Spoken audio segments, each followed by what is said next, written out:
Questions to the Prime Minister. Sir Alan Beath. Number 1, Mr. Speaker. Thank you, Mr. Speaker. I'm sure the whole House will wish to join me in paying tribute to Lance Corporal Jonathan McKinley from 1st Battalion, the Rifles, and Marine David Fairbrother from Kilo Company, 42 Commando, Royal Marines. They were both extremely committed and courageous servicemen who've given their lives in the service of our country. Our thoughts and deepest sympathies should be with their families, their friends and their colleagues. This morning I had meetings with ministerial colleagues and others, and in addition to my duties in this House, I shall have further such meetings later today. Sir Alan Beath. Mr. Speaker, the whole House will want to endorse the Prime Minister's words about our heroic service personnel and their families. But I think most of us would also want to see the earliest possible withdrawal of our combat troops from Afghanistan. But on another issue, what is the Prime Minister going to do about that group of women already in their late 50s who have seen their state pension age rise from 60 to 64 and now face a 2-year further increase from 64 to 66? The Coalition had to reform the pension system and will be fairer to women, but this anomaly needs addressing.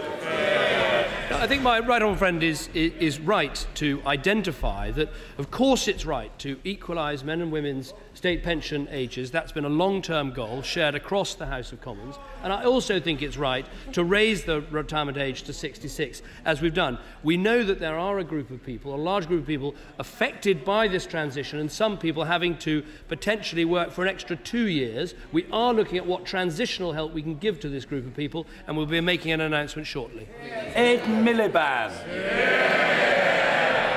Mr. Speaker, can I join the Prime Minister in paying tribute to Lance Corporal Jonathan McKinley from 1st Battalion, the Rifles, and Marine David Fairbrother from Kilo Company, 42 Commando, Royal Marines. These were exceptionally courageous men who died serving their country, and our deepest condolences go to their family and friends.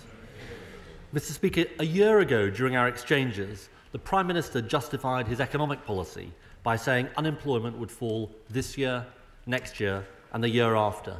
Given that unemployment has risen by 114,000 today, isn't it time he admitted his plan isn't working? Prime Minister. First of all, these are very disappointing figures that have been announced today.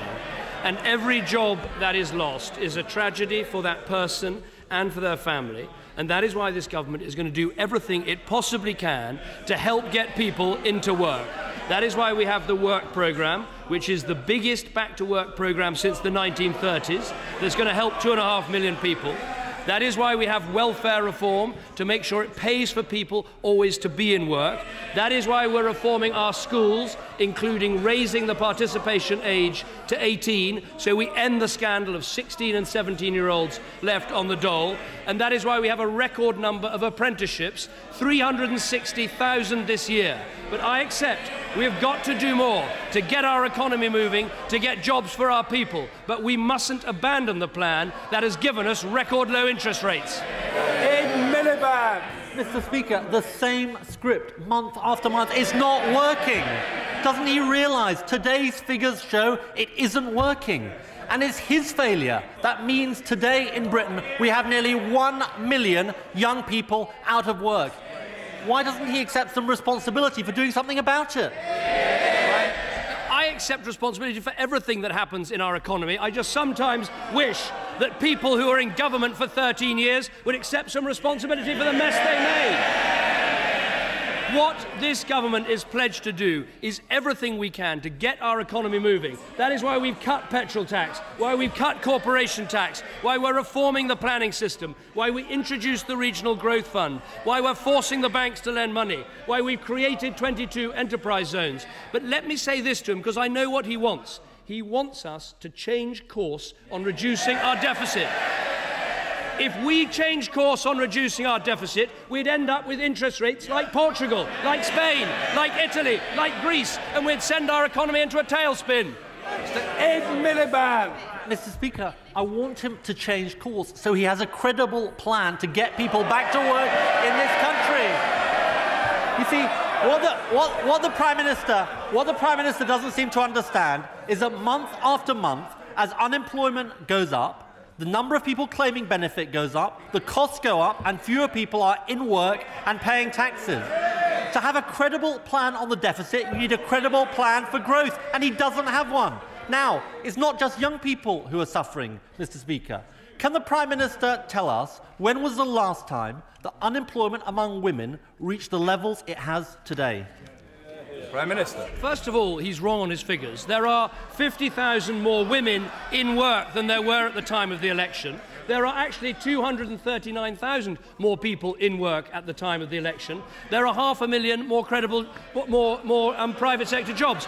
But he specifically asks about a credible growth plan. I would ask, where is his credible growth plan? Why is it? Why is it that the former Chancellor of the Exchequer said this? If you don't have a credible economic plan, you're simply not at the races. Why is it? Order. Whatever people think of what is being said on either side of the House, they must not shout their heads off. The Prime Minister and the Leader of the Opposition will be heard, and that's the end of it. The Prime Minister. The fact is, our plan is supported by the CBI, by the IOD, by the business organisations, by the IMF, by the OECD. He cannot even get support from his own former cabinet ministers. The former Home Secretary says this: I think the economic proposition that Labour puts at the moment is unconvincing. If he can't convince his own party, how can he convince the country? Mr. Speaker, and the Conservative chair of his Select Committee says his policies on growth are inconsistent and incoherent. He obviously can't convince him, can he? And of course, typically, he didn't answer the question on women's unemployment. So let me tell him, women's unemployment is at its highest level since 1988. Since 1988, the last time there was a Conservative government in power. And Mr. Speaker, I have to say, instead of apologising 4 months late to my right honourable friend for saying, calm down, dear, he should be apologising to the women of this country for what he's doing to our economy. Now, let me ask him another question, which maybe this time he'll answer. Last year, in his budget, the Chancellor announced a flagship policy on growth. He said the national insurance holiday for start-up firms would help 400,000 businesses. Can the Prime Minister tell this House how many businesses have actually taken part? 7,000. Right. And on the issue of women in work, of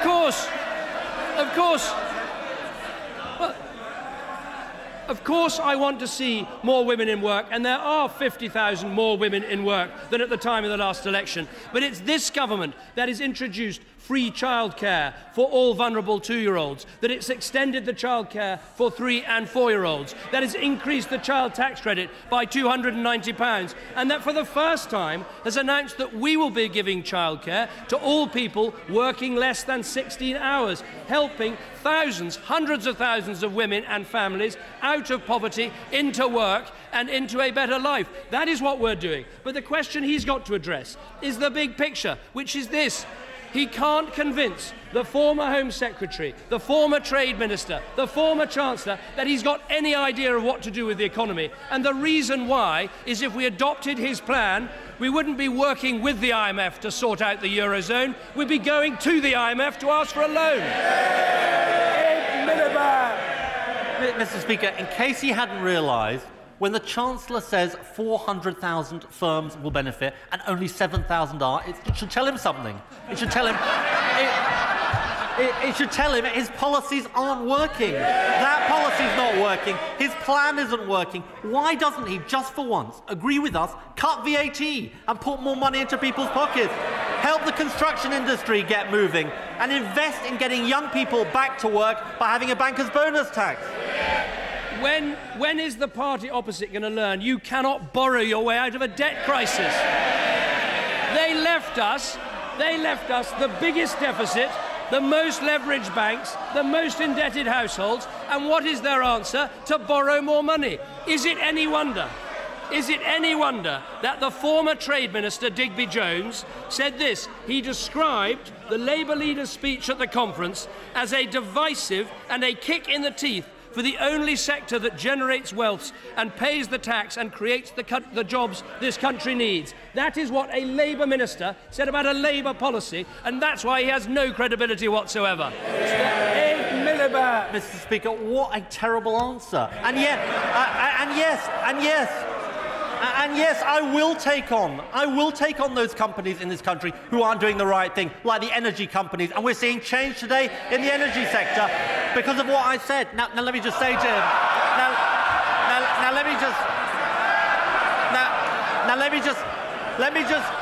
Let me just say to him. On the day of the worst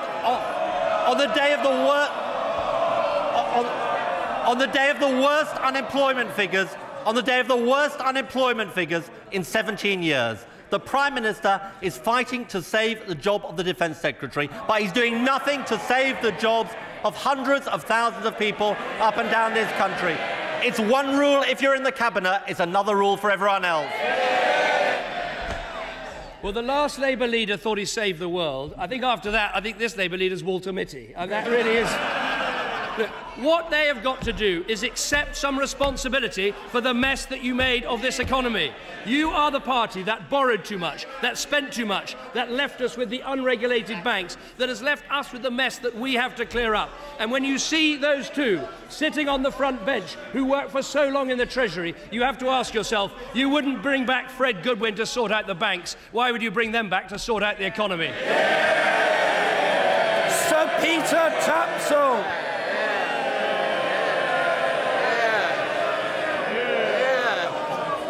The House will want to hear Sir Peter Tapsell. Has my right honourable friend happened to notice that since I put the point to him last month, the head of our serious fraud squad, Mr. Richard Alderman, has publicly deplored the fact that no senior British bankers have been prosecuted for their irresponsibility and has urged that legislation should be introduced as soon as possible to empower his office to prosecute such offenders in the future. Prime Minister. Well, I think it is important that inquiries are conducted into what went wrong at RBS and HBOS, because clearly we're left clearing up a mess that the irresponsibility of others has left. So if there's room for criminal prosecutions, of course there should be, but our responsibility as well is to make sure we regulate the banks and the financial industry properly in future, and that is why we put the Bank of England back at the heart of this job. Nia Griffith. Mr. Speaker, will the Prime Minister publish a full list of all the ministers and Downing Street staff who, since May 2010, have met Mr. Adam Werrity in either official or a social capacity, including whether he himself as Prime Minister has met him? Prime Minister. I'm very happy to look at that. Lorraine Fulbrook. Thank you, Mr. Speaker. Thank you. Order. Lorraine Fulbrook. Would my right honourable friend, the Prime Minister, agree that in light of difficult times encountered by some of my constituents in South Ribble working for BAE, it is even more important that this government continue its excellent support for exports, for continued investment in the development of Typhoon and in new unmanned aerial systems vehicles? Prime Minister. No, I absolutely agree with the Honourable Lady. Obviously, the position at BAE has been of concern, and that's why we've immediately put in place plans for an enterprise zone on both sides of the Pennines to help with that very important business. BAE is a great British company. There's a huge forward order book for it, not least from our defence budget, where we're investing in Typhoons, investing in aircraft carriers, investing in unmanned aerial drones. I will do everything I can to support that company, including promoting its exports abroad, where I've had conversations with the Japanese, soon be talking to Saudi Arabians and others about all we can do to make sure this great British company goes on being a great British success. Mr. Andy Slaughter. Thank you, Mr. Speaker. Imperial Healthcare Trust, which offers outstanding clinical care and research in 3 major hospitals in West London, is being forced to make 5% per annum cuts for 5 years. That's 25% of its £900 million a year budget. How does that fulfil the Prime Minister's promise not to cut health services to my constituents? Prime Minister. We are increasing NHS spending throughout this Parliament. And I have to say, that is a complete contrast to the party opposite's policy. They now have a new health spokesman. I was worried I wouldn't have the same quantity of quotes for the new health spokesman, but I can tell you, Mr. Speaker, he hasn't disappointed. This is the new health spokesman. He said this, very clear, very plain. It is irresponsible to increase NHS spending in real terms. That is Labour's position, that it's irresponsible to increase health spending. We disagree. Mr. James Morris. Thank you, Mr. Speaker. Too many children in Britain today live in families that don't provide them with the loving and stable environment that they deserve. And that's led to many of our most pressing social problems.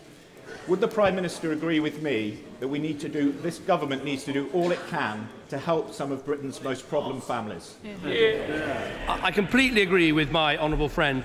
If you look at the evidence, some of the most troubled families in our country, they get a huge amount of interventions from the police, from social services, from education and the rest of it. But no one is really getting in there to help turn those families around, to change what those families do, to give them a better chance. So we are establishing a new unit under the leadership of Louise Casey, who I think has been a superb official over the last decade, and we're going to be putting huge resources into turning around the most 120,000 most troubled families in our country. I think we can make a huge difference for those families, and we can also actually reduce the burden that they place on the taxpayer at the same time. Mr. Dennis McShane. Will the Prime Minister instruct our ambassador in Kiev to make representations on behalf of the government and Parliament about the appalling show trial and prison sentence handed down on Yulia Tymoshenko, the former Prime Minister?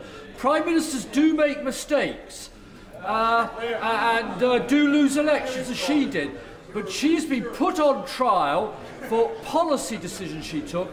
And will he make clear that the Ukraine, and I'm glad the Foreign Secretary is briefing him, will not be able to open membership talks with the EU, and any hopes of liberalising visa access will go out of the window because of this disgraceful Stalinist show trial and sentence? We completely agree that the treatment of Mrs. Tymoshenko, who I've met on previous occasions, is absolutely disgraceful. The Foreign Secretary has made a very strong statement about this. The Ukrainians need to know that if they leave the situation as it is, this will severely affect their relationship not only with the UK but also with the European Union and NATO. Richard Fuller.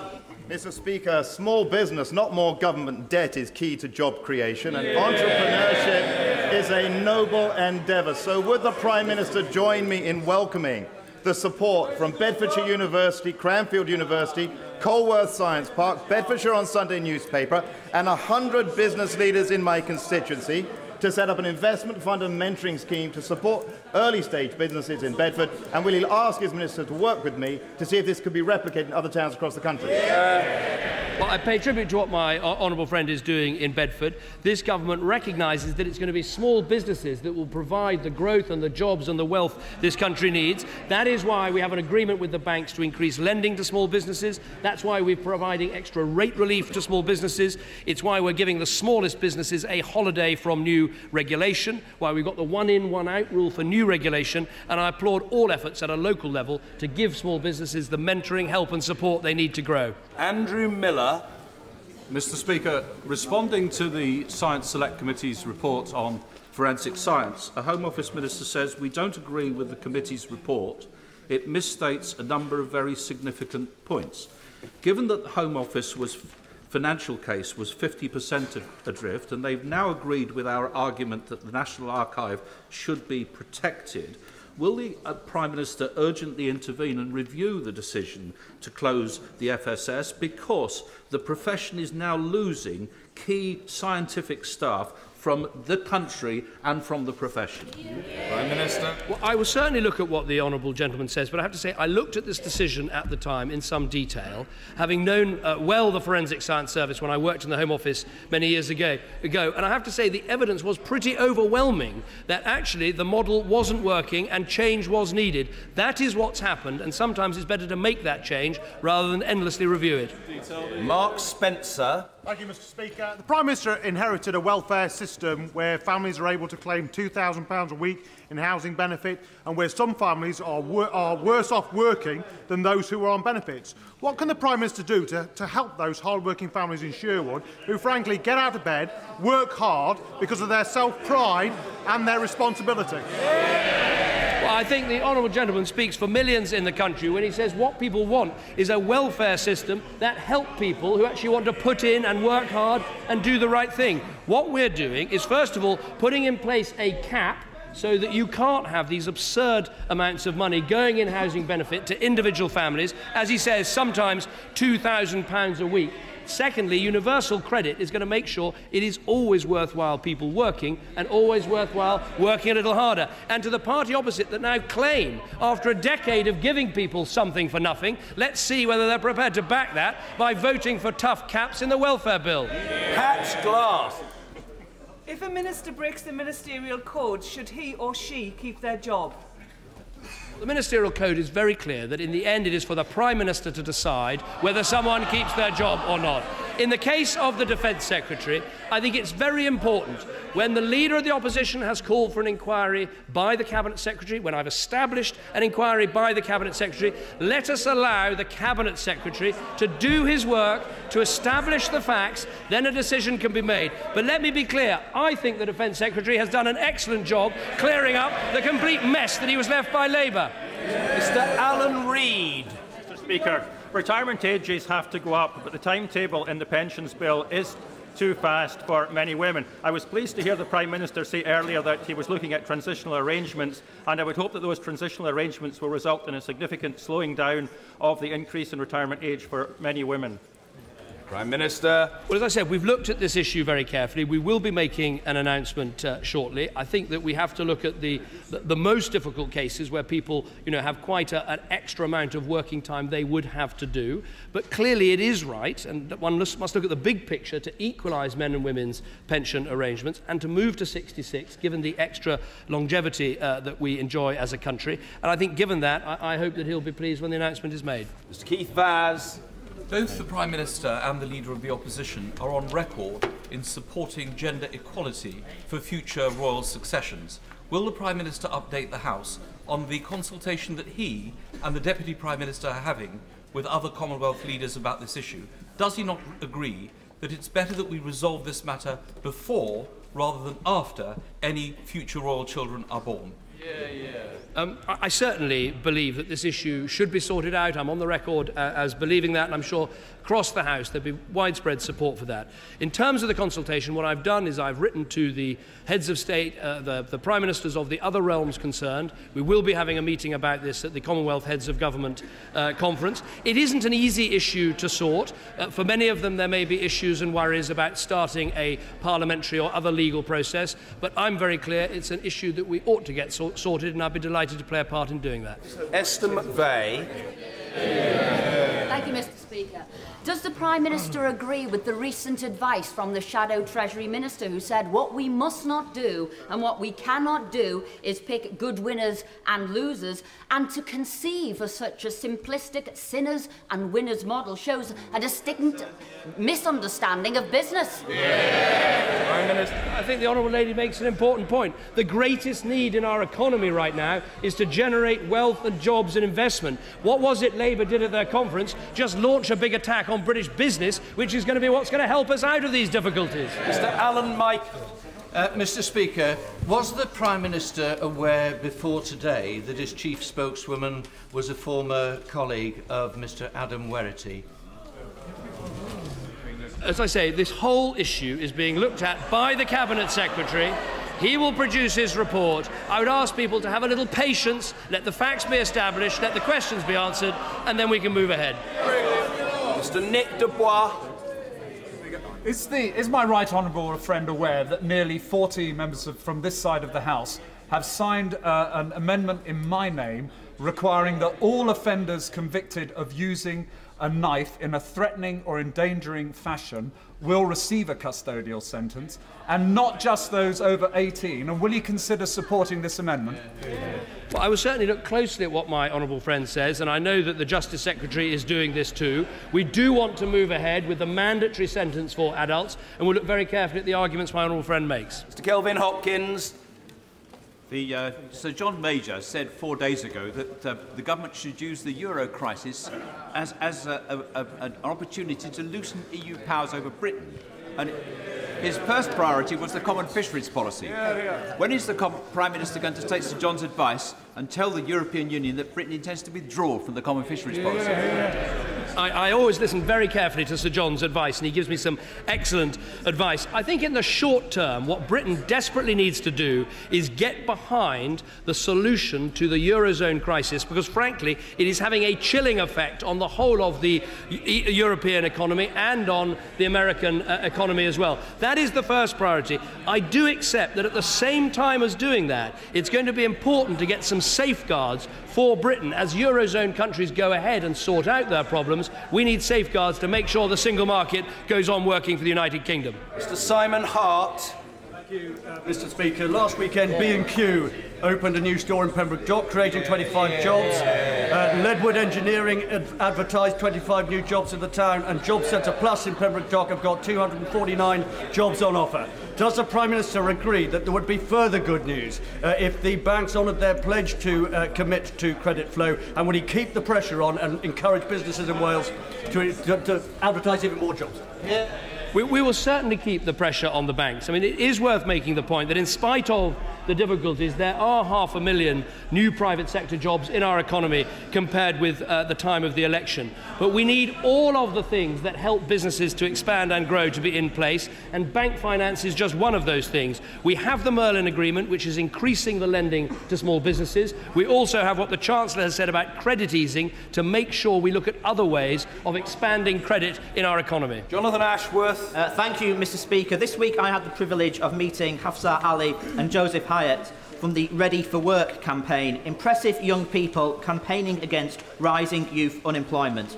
Can the Prime Minister tell us what has happened to his vow from earlier this year to reverse the trend in rising youth unemployment? And can he also tell the House when he last met a young unemployed person? What has been happening to youth unemployment is it's actually been going up since 2004. It went up in the growth years as well as in the difficult years. And what we need is a comprehensive strategy that deals with all of the problems of youth unemployment, including the fact that there are too many people leaving school age 16 who frankly spent 13 years under a Labour Education Secretary. So they need to take some responsibility for this, who left school without qualifications to help get them a job. So it's about making sure we have better education, a welfare system that helps people into work, and a work programme that actually doesn't provide phony jobs, as the Future Jobs Fund did, but provides real work for real young people. Henry Smith. Mr. Speaker, a recent Taxpayers Alliance report revealed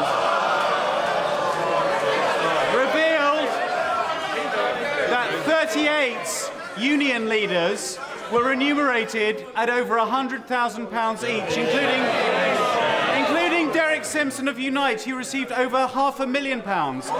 Does the Prime Minister agree with me that it's time for union boss pay restraints? That's the interesting thing. They always listen to the trade unions, but they'll never listen to the Taxpayers Alliance. And one of the reasons, they don't want to hear about excessive pay in the public sector or in local government or in their paymasters, the trade unions. Mr. Steve Rotherham. Thank you, Mr. Speaker. Here's another question that the Prime Minister won't want an answer.